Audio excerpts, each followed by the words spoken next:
আয় আল্লাহ, আমার কলিজার টুকরা ছাত্র আবু সাঈদ আর মুগ্ধ সহ যারা রক্ত ঝরাইয়া দুনিয়ার থেকে চলিয়া গেল, এদের জান্নাতের উঁচু মাকাম দান করেন আল্লাহ।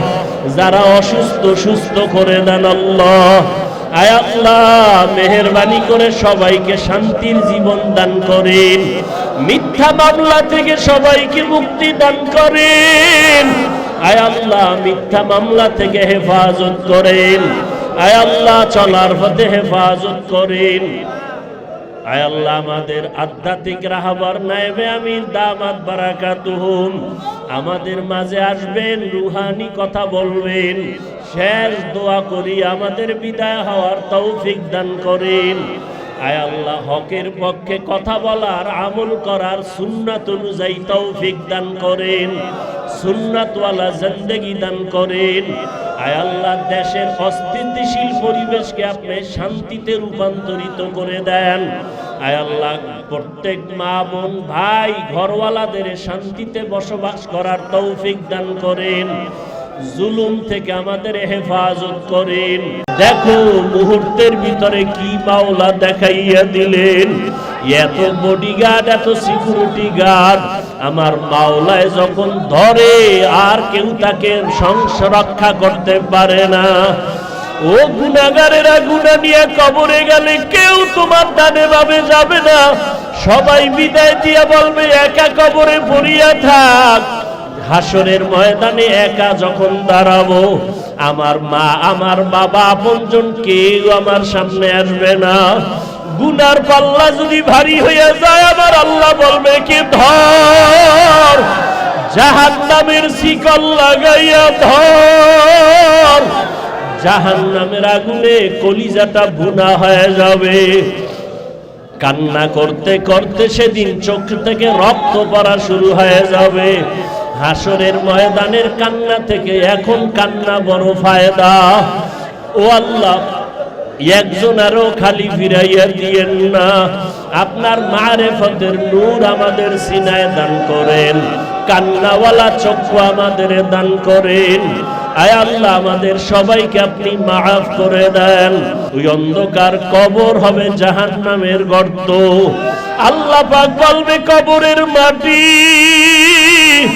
দুনিয়াতে আমি ওরে টাকা দিলাম, বাড়ি দিলাম, সম্মান দিলাম, কত নেয়ামত দিলাম, কিন্তু আমার সাথে কোনো সম্পর্ক রাখে নাই। আমি আল্লাহ আজকে ওর সাথে কোনো সম্পর্ক রাখতে চাই না। ওরে পাটি দুই পার্শ্ব দিয়ে নাফরমানের জোরে জোরে চাপ দাও। এত জোরে চাপ দিবে পাঁজরের হাড়গুলো চুরমার হয়ে যাবে। ও আল্লাহর বান্দারা, গুনার কারণে চোখে পানি আসে না, দিলটা পাথর হয়ে গেছে। আল্লাহর কাছে তৌফিক চাও হে মালিক। সন্তানের কান্নায় যদি মা বাবার দিল নরম হয়, আমার কান্না কেন আসবে না? গুনাহ করিয়া চোখ দুইটা নাপাক করে ফেলেছি, গুনাহ করিয়া হাত নাপাক করেছি, জিহ্বা নাপাক, অন্তর নাপাক করেছি। আলেম হইতে পারছি ঠিকই, কিন্তু আমার মাওলাকে চিনতে পারি নাই। বক্তা হইতে পারছি ঠিক, কিন্তু আমার মাওলারে চিনতে পারি নাই। ওরে যারা মাওলারে চিনছে তাদের চোখে পানি। ওরে ডানে বামে তাকাইয়া দেখো, কত সাধারণ মানুষের কান্নার আওয়াজ। আর আমি একজন আলেম হইয়াও আমার চোখে পানি নাই। আসলে আমি আমার মাওলাকে এখনো চিনতে পারি নাই। মাওলার মোহাব্বত অন্তরে ঢুকাইতে পারি নাই। অহংকার আমার অন্তরে বাধা হয়ে গেল, হাসাদ আমার অন্তরের বাধা হয়ে গেল। আল্লাহর কাছে এখনো কাঁদো আর কান্নাওয়ালার থেকে দোয়া চাও। চোখের পানিওয়ালাদের বলো, কান্নাওয়ালা ভাই আপনাদের কপাল বড় ভালো, আমাদের কপাল খারাপ। আপনাদের চোখে পানি আছে, আমাদের চোখে পানি নাই। আসলে আমরা এখনো মাওলার মোহাব্বত অন্তরে ঢুকাইতে পারি নাই। আল্লাহর কাছে কান্না করো, চেষ্টা করো, দোয়া নাও। না হয় দুনিয়া কিছুই না, মরণের কষ্ট বড় কঠিন, জাহান্নামের আযাব বড় কঠিন। আল্লাহর কাছে চোখের পানি ছেড়ে মাপ চাও, মনেরে বুঝাও রে মন। আজকের দিন তোমার হিসাবের জন্য তুমি যথেষ্ট। তুমি হিসাব করো, ছাত্ররা পরীক্ষা দেয় মাদ্রাসায়, স্কুলে, কলেজে, তো নাম্বার কখনো যেটা আশা ছিল পাওয়া, এটা একটু কম পায়। নাম্বার যদি কম পায় তখন চ্যালেঞ্জ দেয় না, যে আমার লেখার যে পেপার, চ্যালেঞ্জ দেয় না চ্যালেঞ্জ দেয়। তখন চ্যালেঞ্জ গ্রহণ করে আর ওই ছাত্রকে ডাকে, তুমি কি লেখছো না লেখছো তোমারটা তুমি দেখো, আসো। কিয়ামতের দিন আল্লাহ আমলনামা দিয়ে বলবেন, তুমি তোমার হিসাব করো। প্রকাশ্যে অপ্রকাশ্যে গোপনে কখন কি করছো সব লেখা আছে। হাত সাক্ষী দিয়ে দিবে, জবান সাক্ষী দিয়ে দিবে, পা সাক্ষী দিয়ে দিবে। অত্যাধুনিক ক্যামেরা বের হইছে, রেকর্ডিং ক্যামেরা, সিসি ক্যামেরা, সব অন্ধকার কিন্তু ক্যামেরা সব রেকর্ড করতেছে স্পষ্ট দিনের মতো। এই ক্যামেরায় সব ধারণ করে, রাতের অন্ধকারেরটাও দিনের মতো। না মানুষ মেধা দিয়ে তৈরি করছে না? এই মেধা কি দিছেন? সে আল্লাহ বান্দারটা পারবেন না?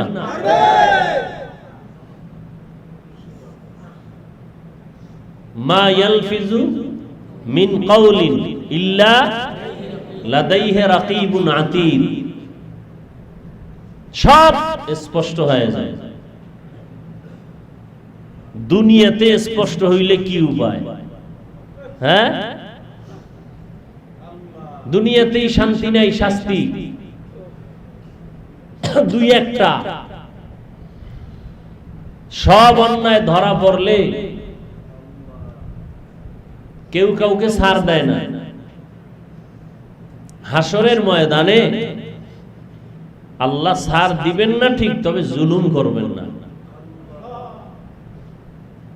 আল ইয়াউমা তুজজা কুল্লু নাফসিন বিমা কাসাবাত লা যুলমাল ইয়াউম। সেদিন কারো উপরে আল্লাহ জুলুম করবেন না, যার প্রাপ্য তাকে দিয়ে দিবেন। এই যে কথাগুলো বলতেছি, অন্যায় অপরাধ হাতের দ্বারা, চোখের দ্বারা, জবানের দ্বারা, এগুলো কিছু অপরাধ আছে দেখা যায়, কিছু আছে দেখা যায় না। গালি দেওয়া অপরাধ, এটা দেখা যায় না। একজনে গালি দিছে, এটা অন্যায় করছে, কবিরা গুনাহ করছে। কারো হক নষ্ট করছে, এটা দেখার মতো অপরাধ। বিনা ওযুতে নামাজে দাঁড়াইছে, দেখার মতো অপরাধ। এটার দেখেই তারে ধরলাম, ভাই তোমার নামাজ হয় নাই, তুমি আবার পড়ো। কিন্তু কিছু অপরাধ আছে দেখা যায় না। এই অপরাধটা কলবের সাথে সম্পৃক্ত। মালের মোহাব্বত,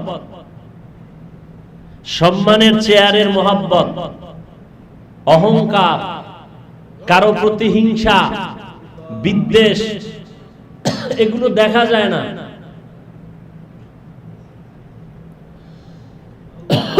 দুনিয়াতে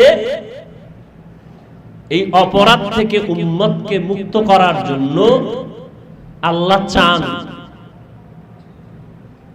আর এই মুক্ত কিভাবে হবে? আল্লাহ ব্যবস্থা দিয়েছেন দুইটা। কয়টা? এক ব্যবস্থার নাম রিজালুল্লাহ, আর এক ব্যবস্থার নাম কিতাবুল্লাহ। আল্লাহ পাকের প্রতিনিধি যারা, তাদেরকে মেনে আল্লাহর দেওয়া কিতাব অনুযায়ী জীবনকে চালাবে। আল্লাহর দেওয়া প্রতিনিধিদের মধ্যে শ্রেষ্ঠ রহমাতুল লিল আলামিন, আর আল্লাহর দেয়া কিতাবের মধ্যে শ্রেষ্ঠ কোরআনুল কারীম। এই দুই জিনিস যারা ঠিকমতো মেনে চলবে, নবী চ্যালেঞ্জ দিয়ে গেছেন ১৫০০ বছর আগে, قال النبي صلى الله عليه وآله وسلم تركت فيكم أمرين لن تضلوا ما تمسكتم بهما كتاب الله وسنة رسوله দুই জিনিস রেখে গেলাম, যদি ধরে রাখো তাহলে তোমাদের কোনোদিন ঈমানও যাবে না, সম্মানও কমবে না। দুইটার গ্যারান্টি, ঈমানও যাবে না, সম্মানও। এক নম্বরে কোরআন, দ্বিতীয় রাসূলের সুন্নাত। দ্বিতীয় কি? কোরআন আর সুন্নাত। এই দুইটা আজও যাদের কাছে আছে এদের ঈমানও আছে, সম্মানও আছে। আর এই দুইটা যাদের কাছে নাই তাদের ঈমানও নাই, সম্মানও নাই। এখন আপনারা বলেন, ওলামায়ে কেরামের কাছে এই দুইটা আছে না নাই? আপনাদের কাছে ডাইরেক্ট না থাকলেও ইনডাইরেক্ট যারা কোরআন পড়তে পারেন না, কোরআন ওয়ালাকে অন্তরে ধারণ করেন, সুন্নাত অনুযায়ী চলেন, তাহলে আপনাদের কাছেও আছে। এরপরও সম্মান মাঝে মাঝে কমে আবার বাড়ে, হয় না? হয় না? কারণ কি? কয় দুই জিনিস আছে ঠিক, কারোটা কম আছে, কারোটা বেশি আছে। কি? একজন আলেমের ডান হাতে দেখলাম স্বর্ণের আংটি লাগানো। কিসের আংটি? পুরুষের জন্য স্বর্ণ পরিধান করা হালাল না হারাম? এমন একজন আলেম, সে কি নামদারি আলেম, বুঝেন না? একটা কথা মনে রাখবেন, আলেম আর নায়েবে নবী বা নায়েবে রাসূল, ওয়ারাসাতুল আম্বিয়া, এরা এক না। আলেম হওয়া এক জিনিস, ওয়ারাসাতুল আম্বিয়া হওয়া আর এক জিনিস। নবীর ওয়ারিস, সব আলেম নবীর ওয়ারিস না, সব আলেম নবীর ওয়ারিস না। তো নবী তো বলছেন দুনিয়াতে সব থেকে ভালো আলেম, দুনিয়াতে সব থেকে খারাপ তাওয়াল। ইন্না শাররা শিরারুল উলামা ওয়া ইন্নাল খায়রা খায়রুল উলামা। ভালোর থেকে ভালো আলেম, খারাপের থেকেও খারাপ নবী বলে গেছেন। আবার ওলামায়ে কেরামের সম্মান অনেক উপরে, তাও নবী বলছেন, আল্লাহ কোরআনে বলছেন। তাহলে আলেম আর নবীর ওয়ারিস কিনা? সবাই আলেম হতে পারে, সবাই নবীর ওয়ারিস হতে পারে। নবীর ওয়ারিস তারা যারা নবীর আদর্শকে পরিপূর্ণ জীবনে ধারণ করে। নবীজি তালিমের কাজ করছেন, দাওয়াতের কাজ করছেন, তাজকিয়ার কাজ করছেন, রাষ্ট্র বিনির্মাণে কাজ করছেন, করেন নাই?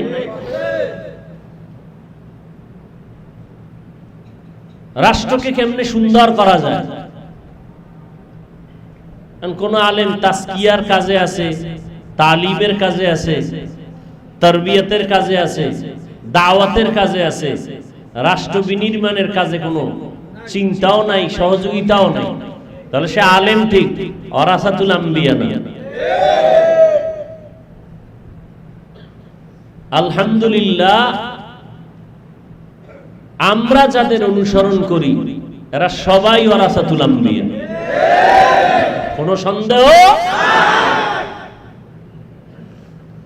এদের কাছে আমরা যাব কেন? আমাদের অন্তরের রোগ ধৈর্য, এরপরে চিকিৎসা নিব। আলা বিযিকরিল্লাহ তাতমাইন্নুল কুলুব। এই কলবকে পরিষ্কার করার জন্যই ওলামায়ে কেরামের মিশন। নবীজির দুনিয়াতে দ্বীনের কাজের ক্ষেত্রে প্রধান কাজ প্রাথমিক অবস্থায় ছিল কলবকে চিকিৎসা করা। নবী তেলাওয়াত করতেন, আর উম্মতের কলবকে পরিশুদ্ধতার মিশনে গিয়া এরপরে কোরআনের ইলম, হিকমত, আমল সব ঠিক করতেন। আপনি আমল করতেছেন ভালো, কলব ঠিক নাই, আমলের কোনো দাম আছে? এজন্য কলব ঠিক করা লাগবে। আপনি মধু কিনছেন, পাত্রে রাখবেন, কিন্তু আপনার পাত্রটার মধ্যে ময়লা। এখন মধু রাখলে মধুর সুনাম হবে না বদনাম? বদনাম হবে। তাহলে আপনি মধু ভালো রাখার জন্য পাত্রটা ভালো করতে হবে, পানি দিয়ে পরিষ্কার করো। নামাজ ভালো, রোজা ভালো, জিকির ভালো, তেলাওয়াত ভালো, কিন্তু এরপরও নামাজ পড়েন ঠিক, মজা লাগে না, তেলাওয়াতে মজা লাগে না, জিকিরে মজা লাগে না। কারণ কি? পাত্র ঠিক নাই, পাত্রে ময়লা। কি কি ময়লা? অহংকারের ময়লা, হিংসার ময়লা অন্তর ভরে আছে, নিজেকে বড় মনে করার ময়লা। এটা কেমন ময়লা? কয় সব থেকে বড় কবিরা গুনার ময়লা। আমি মাঝে মাঝে উদাহরণ দেই। পানির টাঙ্কি আছে না ছাদে, বা অনেকে ওই প্লাস্টিকের জিনিস দিয়া বানায়, বা কেউ পাকাও করে। এখন পানির বা নিচে আছে হাউস, আছে না নাই? মসজিদে বিভিন্ন জায়গায় পানির হাউস আছে না? একটা ছোট পানির হাউসে একটা ইঁদুর পরে মরে গেছে। কি এখন ওই ইঁদুর পইরা যে মইরা তলে হইরা রইছে, এখন ওই পানি দিয়ে ওযু করলে হবে? হবে? অনেকে গন্ধ পাইতেছে। এখন হুজুরদের কাছে গেছে, এখন হুজুর লাগবে, এটা পরিষ্কার কেমনে করব? হুজুরে কইছে তুমি এই পরিমাণ পানি ওই হাউস থেকে ফালায় দাও, পরিষ্কার হয়ে যায়।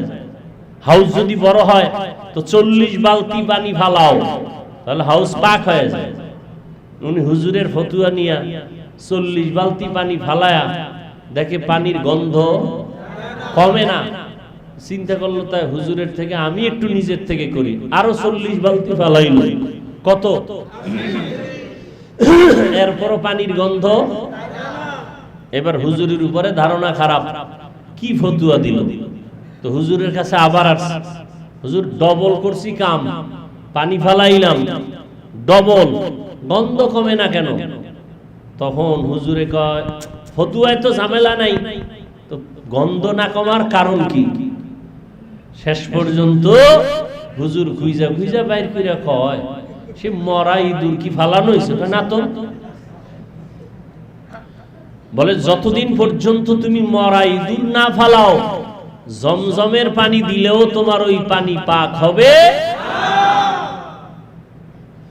তাহলে যত জিকির করি, তেলাওয়াত করি, নামাজ পড়ি, আমি বক্তা বয়ান করি, যদি অন্তরের ময়লা দূর না করি, কোনদিন ইবাদতে মজা আসবে? এখন এই অন্তরের ময়লা কি জানতে হবে, এরপরে দূর করার পদ্ধতি কি তাও জানতে হবে। এই জন্য ওয়ারাসাতুল আম্বিয়ার কাছে যাইতে হবে। কার কাছে? অর্থ কি? নবীর ওয়ারিস। আলেম আর নবীর ওয়ারিস কি না? সবাই আলেম হতে পারে, কিন্তু সবাই নবীর ওয়ারিস হতে পারে না। নবীজির পূর্ণাঙ্গ দ্বীন যার মধ্যে বাস্তবায়ন আছে, সে আলেম হইয়া ওয়ারাসাতুল আম্বিয়া। আর যার মধ্যে পূর্ণ দ্বীন বাস্তবায়ন নাই, সে আলেম হতে পারে, আলেমের মধ্যে দুনিয়ার কোনো লোভ থাকবে না।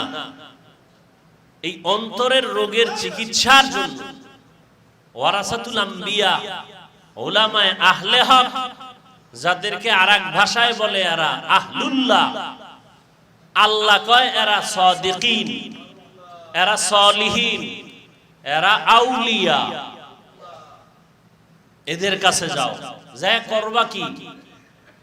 দেখা কইরা দৌড় কয় না, মা'আস সাদিকিন কুনু, তাদের সাথে বন্ধুত্ব করে থাকো। কতক্ষণ?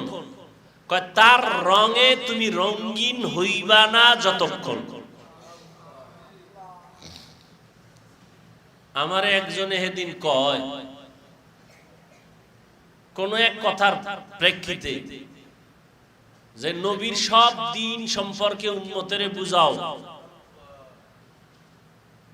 যারা হক তাদের, আমি বলি যারা হক তাদের ব্যাপারে বলি, কেনা অমুক দলের ব্যাপারে বলে লাভ নাই, দিন সম্পর্কে বলো। তা আমি বললাম যে উলামায়ে কেরাম আল্লাহওয়ালা যাদের বয়ান করি, যাদের ইতিহাস নিয়া, এটা দিনের অন্তর্ভুক্ত, কারণ যার মধ্যে দিন নাই সে আল্লাহওয়ালা হতে পারে না। কয় সরমনের কথা কইও না, কি কও? কয় দিনের কথা কও। তা সরমনাই দিনের বাইরে? হ্যাঁ, ডাইনে দালাল বামে দালাল, যারা দালাল দালাল জিকির করে এরা সব দালাল। মাথায় কোরআন শরীফ নিয়ে যদি বলা যায় তো একমাত্র বলা যাবে চরমনাই কারো দালাল না। কি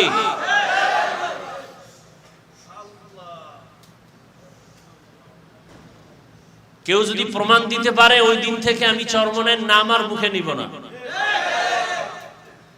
যে তারা টাকা খাইয়া কথা ডান বাম করছে, কেউ যদি একটা প্রমাণ দিতে পারে ওই দিন থেকে আমি চরমনের নাম নিব না। আর এ পর্যন্ত আসি বিদায়, আল্লাহ পাক বিজয় অবস্থায় রাখছেন। তার মানে কি অন্যেরা সব খারাপ? হ্যাঁ, এখন আমাদের চূড়ান্ত সময় উলামায়ে কেরাম এক হওয়ার। এখনো যদি হতে না পারি, লেখালেখি করি, বিরুদ্ধাচরণ করি, অমুকের এই দোষ অমুকের এই দোষ, তাহলে আপনার দোষের অভাব আসেনি। আপনার মাইয়ার দোষ, পোলার দোষ, বউয়ের দোষ, এরকম দোষ খুঁজলে বউ রাখা যাবে না। এরকম দোষ খুঁজলে সন্তানের পরিচয় দেওয়া যাবে না। এরকম দোষ খুঁজলে ইমাম সাহেবেরা রাখা যাবে না। কথা ঠিক না? দেখতে হবে যে দোষটা কি ব্যক্তিগত না সামাজিক কোনো বিষয়।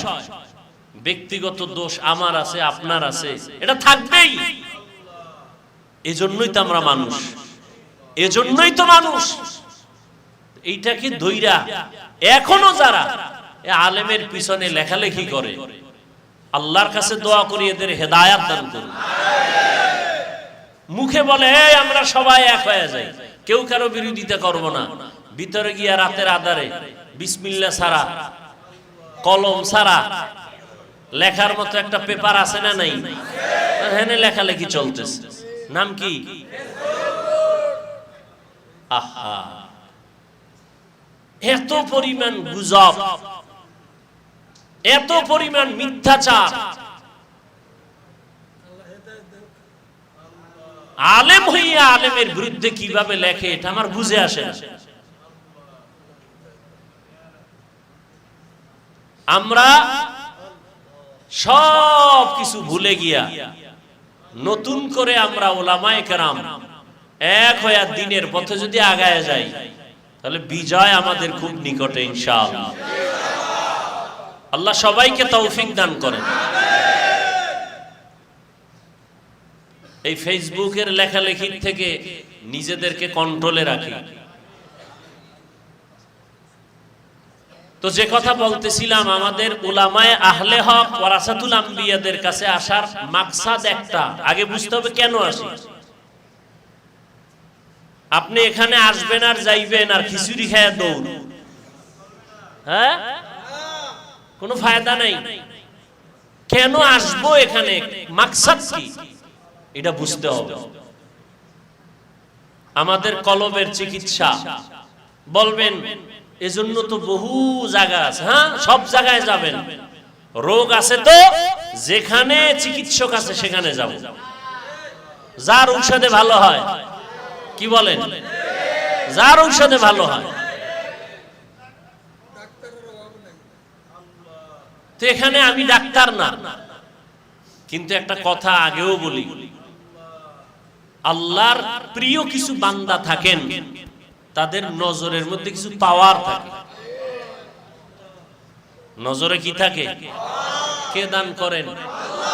কোরআনের ভাষায় এই পাওয়ারের নাম ফুরকান, হাদিসের ভাষায় এই পাওয়ারের নাম ফেরাসাত। এই পাওয়ার আল্লাহ তাদেরকে দেন যারা তাকওয়ার উপরে মুজাহাদা করেন। ওয়াল্লাযীনা জাহাদু ফীনা লানাহদিয়ান্নাহুম সুবুলানা ওয়া ইন্নাল্লাহা লামাআল মুহসিনিন।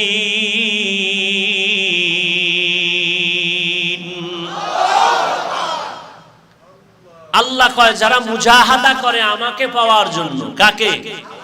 আমরা কাকে পাইতে চাই? আল্লাহকে পাইতে চাই। তার আর কোনো টেনশন আছে? আল্লাহ কয় আমি তার সামনে বহু রাস্তা খুলে দিই। একটা না অনেক, 126 তরিকা আর 150 তরিকা বুঝি না। আল্লাহ রাস্তা খুলে দিবেন অনেক। যে রাস্তা দিয়া ঢুকবা সেই রাস্তা দিয়েই মালিকের সাথে মোলাকাত হয়ে যায়। সেই মালিকের সাথে মোলাকাত হয়ে যায়। এই জন্য আমাদের চেষ্টা করা কাজ। আল্লাহ এই চেষ্টা করতে করতে করতে করতে পাওয়ার দান করেন ফুরকান। ইয়া আইয়ুহাল্লাযীনা আমানু ইন তাত্তাকুল্লাহ ইয়াজআল লাকুম ফুরকানা। আল্লাহ বলেন মুমিন যারা তাকওয়ার উপরে মুজাহাদা করবে। আচ্ছা, তাকওয়া তো অনেকবার আপনাদের বুঝাইছি, সংক্ষেপে তাকওয়া মানে কি না সহজে বুঝাইছি গতটার আগের ইস্তেমায়। তাকওয়া কি? গুনাহ থেকে বেঁচে থাকার নাম তাকওয়া। ইত্তাকিল মাহারিম তাকুন আবাদান নাস। রহমতের নবী বলেন তুমি আল্লাহর নিষিদ্ধ কাজ থেকে নিজেকে বাঁচায় রাখো তো মানুষের মাঝেও তোমার সম্মান হবে, আল্লাহ মর্যাদা বাড়াবেন। খাওয়ার বেলায় সাবধান, কদম দেওয়ার বেলায় সাবধান, ঘুমানোর বেলায় সাবধান। এই আমি যে এখন ঘুমাবো, ঘুমটা আল্লাহর জন্য কিনা, ঘুমটা সওয়াব না গুনাহ? নামাজ বাদ দিয়ে ঘুমাইছেন, সওয়াব। খানার বেলায় চিন্তা করবেন খানাটা হালাল না হারাম। আল্লাহর আইনে যদি হারাম হালাল হয় খাবেন, না হয় না খায় মরবো, তারপরও হারাম খাওয়া যাবে না। গুনাহ থেকে বেঁচে থাকার নাম হলো, বলেন, গুনাহ থেকে বেঁচে থাকার নাম। আমি যে কদমটা দিতেছি, হাঁটতেছি, কোথায় যাব, আমার অন্তরের ধারণা চিন্তা কি? আমার এই নিয়তটা যদি পরিশুদ্ধ করে কদম দেই, সাথে সাথে আমার প্রত্যেকটা কদমে কদমে সওয়াব। নবী বলেন ঘর থেকে বের হইয়া যেই উম্মত আলেমদের মোলাকাতে রওনা হয়, প্রত্যেকটা কদমে কদমে সওয়াব। আবার আল্লাহ তাআলা 70,000 রহমতের ফেরেশতা তার সাথে কাফেলা বানায় দেন। আতিনা ফি দারে দুনিয়া না হাসান, আতিনা ফি দারে উকবা না হাসান, ইয়া গিয়াসাল মুস্তাগীসিন আহদিনা লফতিখারা বিল উলুমে ওয়াল গিনা। হর গড়ি দে নেক তু তৈয়ার है, जो न मांगे उससे तू बेजार है। ভারতবর্ষের বড় একজন কুতুবুল আলম রশিদ আহমদ গঙ্গুহি রহমাতুল্লাহ আলাইহি, নাম শুনছেন না?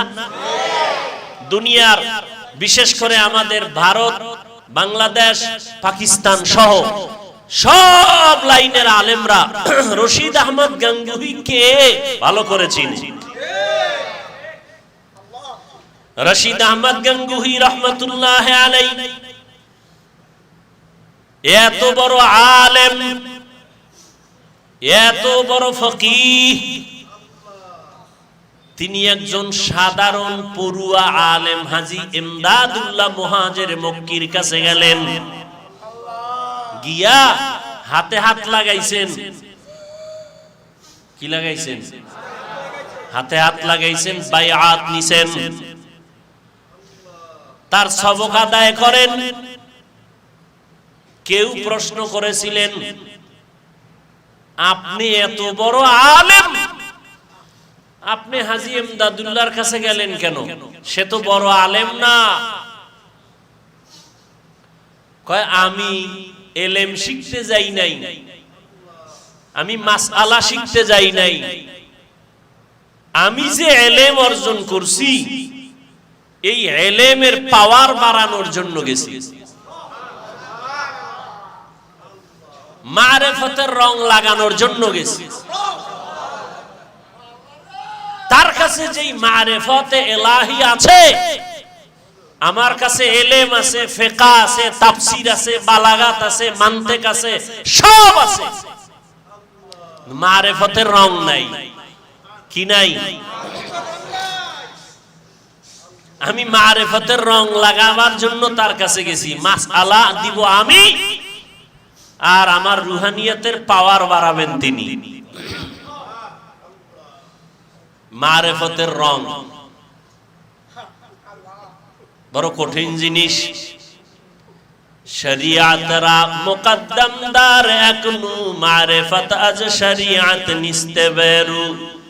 शरीयत हो तरीक़त हो तमामी, हकीकत में मोहम्मद के गुलामी।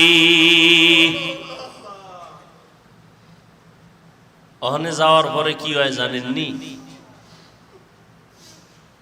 এতদিন ভাবছি আমি বড় আলেম, আমি বড় মুফতি সাহেব, আমি বড় মুহাদ্দিস সাহেব, আমি বড় বক্তা, আমি বড় খতিব। হাজী এমদাদুল্লাহর কাছে যাওয়ার পরে এখন কয়, আমি আসলে মানুষের কাতারেই নাই, আমি কিছু না, আমার এলেমের কোনো দাম নাই, আমি মুহাদ্দিস না, আমি মুফতি না, আমি কিছুই হতে পারি নাই। আমি যত বড় আলেম হই না কেন, মানুষ হতে আমি পারি নাই, আমি মানুষই হইতে পারি নাই। আমার থেকে একটা কুকুর ভালো। কুকুর মালিকের গোলামি করে না খাইয়া,